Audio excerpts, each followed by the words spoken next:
அனைவருக்கும் வணக்கம். எல்லாரும் நல்லா இருக்கீங்களா? இந்தியா வங்காளதேசம் முதல் கிரிக்கெட் போட்டி இல்ல, முதல் சம்பவத்தை தான் இன்னைக்கு வீடியோல பார்க்க போறோம். அதுக்கு முன்னாடி உங்களுக்கு யாருக்குமே தெரியாத ஒரு சீக்ரெட் நான் சொல்லவா? தோனி அடிச்ச 6 செஞ்சுரியும் அஸ்வினும் அடிச்சு சம செஞ்சிருக்காரு. அடுத்தபடியா தோனிக்கும் கோலிக்கும் உள்ள காம்போ பத்தி நம்ம எல்லாத்துக்குமே தெரியும். அதே மாதிரியே கோலிக்கு ரோஹித்துக்கு ஒரு காம்போ இருக்குங்கிறது ஊருக்கே தெரியும். எப்பா அதுக்குன்னு 6க்கு 6 ரன்னப்பா அடிப்பீங்க? கோலி 6 ரன் அடிச்சுட்டு வெளியே போனா, ரோஹித் 6 ரன் அடிச்சுட்டு வெளியே போறாரு. பண்டு எதுக்கு வந்தாருன்னே தெரில.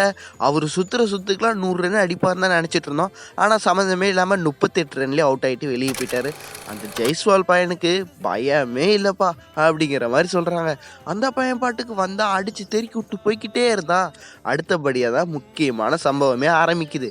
அஸ்வினும் ஜடேஜாவும் ஒரு காம்போ ஒன்று போட்டாங்க பாருங்க. அடித்து துவைக்கிறாங்க, பங்களாதேஷுக்கு கலந்துடுறாங்க. பாலு பறக்குது, 6 தெரிக்குது அப்படிங்கிற மாதிரி தான் இருந்துச்சு. நேற்று மேட்ச்னா டெஸ்டா இல்லை ஓடிஐயா இல்லை T20 நமக்கே கன்ஃபியூஸ் ஆச்சு. அப்பயும் பாருங்களேன், அந்த பயபுள்ளிக்கு 30 நிமிஷம் சேர்த்து தந்துமே அவனுங்க வெறும் 80 ஓவர் மட்டும் தான் வீசியிருக்கானுங்க. 90 ஓவர் கூட வீசி முடிக்கல.